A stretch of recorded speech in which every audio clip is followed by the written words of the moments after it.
This is the Suzuki Ciaz. It's Suzuki's latest entry to the compact sedan market, offering a 1.4-litre engine. It's a good car. Now, here are some cute little kittens to look at. Okay, seriously, I know sedans aren't the most exciting of segments, and you'd probably rather watch the kittens, or indeed paint dry, than listen to me rabbit on about another entry to our South African market. They're all practical, they're all designed to get you from A to B with as little fuss and as little expense as possible. And let's face it, there's not much to set them apart, really. But this Ciaz deserves sitting up and taking notice of.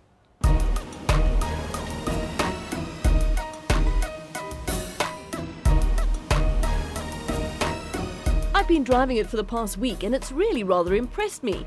Not because it's an amazing car to drive, but because it's just a really good all-rounder at the really tidy price of just under 200,000 Rand for this particular model. And if you're looking for no-frills practical motoring, then it's a good alternative to the Toyota Corollas of the world.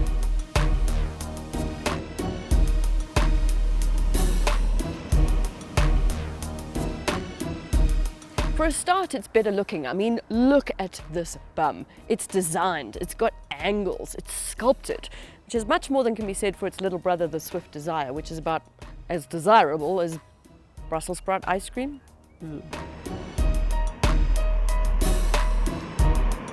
The Ciaz is about the same dimensions as a Toyota Corolla Quest, which is essentially just a previous generation Corolla at a cheaper price. Other competitors to throw in the mix from a size perspective include the Chevrolet Sonic sedan, the Ford Focus, Honda Ballard and Nissan Almera.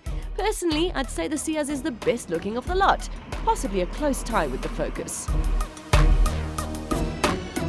It's got a huge raked windscreen and a very narrow A-pillar, which means great visibility. Very comfortable in the driver's seat, and apparently, according to my parents, also very comfortable in the back, very spacious. Nice for old people, sorry mum and dad, as well, is that it's easy to get in and out of. The doors open really wide, and the actual door opening is wide as well.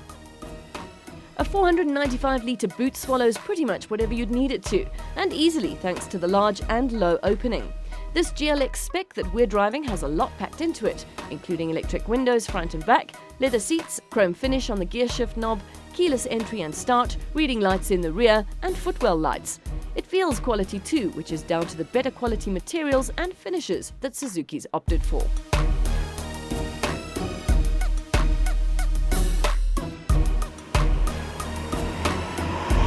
I was quite surprised to find out that this is actually a 1.4-litre engine because it feels bigger. 70 kilowatts and 130 newton meters of torque, which is plenty for this segment of the market.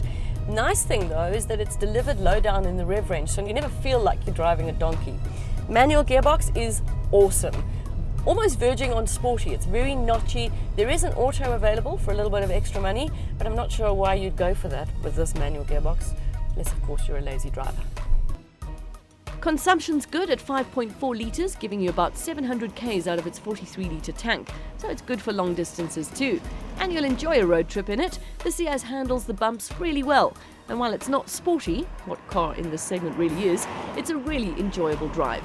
It's got a relatively long wheelbase compared to others in this class, and a wider track, which means it feels sturdy on the road and generally pretty well put together. You know, we really enjoyed the Suzuki Ciaz when it launched a few years back. A spacious, comfortable, well-spec'd sedan at a good price. The Ciaz is exactly the same offering. I just hope it's going to sell better than the Ciaz did. It's a boring segment, no doubt. But with the Ciaz, it just got that little bit more exciting. In fact, I think it might just be the cat's whiskers.